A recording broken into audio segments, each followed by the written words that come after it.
how can I pay the franchise fee if I am currently abroad or in the province? Ayun, magandang tanong din. So doon po sa mga viewers natin or interested sa business natin na let's say malayo kayo, no? Kasi 'di ba yung main office natin nasa Quezon Avenue, Quezon City. So pag malapit kayo doon, pwede pong mag-avail ng ating package or franchise directly sa office. So just make sure ma-message niyo po ako directly para mag-guide ko po kayo sa pagpunta po ninyo.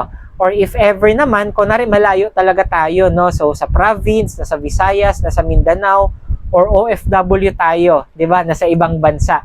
Pwede din pong mag-avail through online. Okay? Direct po 'yan sa official bank account ni Global Pinoy. For your security na din na malaman ninyo direct to company po yung ating transaction. Syempre, yung kailangan lang po doon is meron pong naka-assist sa inyo, 'di ba, na admin, okay, or coach, 'di ba? Or franchise consultant ni Global Pinoy. Kaya kung wala pa guys, pwede ko kayong i-assist, message nyo lang ako directly, or kung meron na, pwede nyo po silang hingan, no? Nasabihin nyo through online po yung pag-process ng ating pag-avail nung franchise. So kahit malayo po kayo, pwede pa din. Kasi ako po mismo, marami po akong mga partners or affiliates din, no, ng mga OFW sa ibang bansa, or yung iba naman malalayo talaga. So through online po, no, yung transaction namin sa pag-avail or ng kanilang franchise. Okay? And na-assist ko din po sila online.